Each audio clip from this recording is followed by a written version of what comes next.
হয়েছে।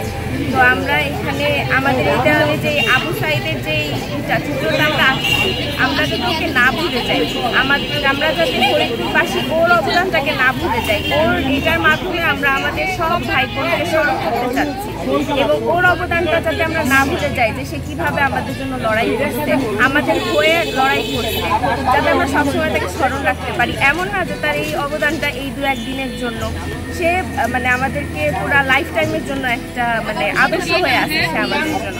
এই জন্য আমাদের এই দেয়ালে আবু সাঈদকে আমরা আঁকছি, যাতে সবাই তাকে স্মরণ করতে পারে, তাকে ভুলে না যায়, তার এই ত্যাগ, এই আত্মত্যাগ যাতে সে মানে আমরা কেউ ভুলে না যাই সেটা।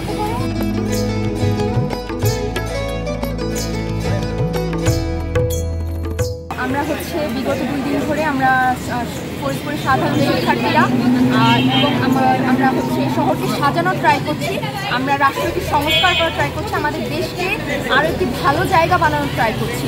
এবং আমরা জানি যে আমাদের কিছুদিন আগে বৈষম্য বিরোধী ছাত্র আন্দোলন হলো, যার ফলে ফরিদপুরের শিক্ষার্থীরাও সেই আন্দোলনে অংশগ্রহণ করেছিল এবং সেই আন্দোলনে বিভিন্ন ভাঙচুর হয় এবং আমাদের রাষ্ট্রীয় সম্পদগুলো নষ্ট হয় এবং রাষ্ট্রীয় সম্পদগুলো আসলে রক্ষার দায়িত্ব কিন্তু আমাদের, এবং সেই রক্ষার দায়িত্ব বর্তায় আমাদের শিক্ষার্থীদের উপর। এবং সেই যেই মানে চেতনার জায়গাটা থেকেই কিন্তু আমরা আজকে শহর এইভাবে রং করতে এসেছি, আমরা শহরকে সাজাতে এসেছি, রাষ্ট্রকে সংস্কার করতে এসেছি।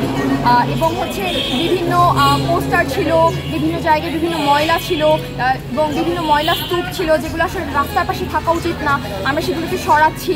তারপর যেহেতু বর্তমানে ট্রাফিক পুলিশের কাজটি করছে শিক্ষার্থীরা, তারা বিভিন্নভাবে রাস্তায় গাড়ি ঘোড়া যেন জ্যাম না বাঁধে, রাস্তায় গাড়ি ঘোড়া যেন ঠিকভাবে চলাচল করে, সেজন্য তারা বিভিন্ন পদক্ষেপ গ্রহণ করছে এবং তারা ট্রাফিক পুলিশিংয়ের কাজটাও করছে।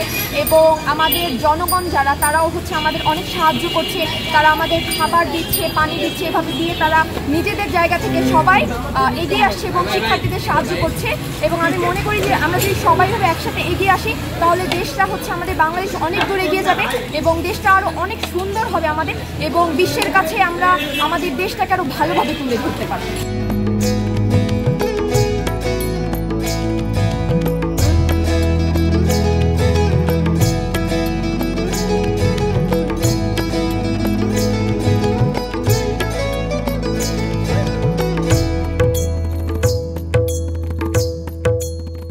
দেশ বিদেশের সর্বশেষ সংবাদ সবার আগে জানতে ক্লিক করুন risingbery.com।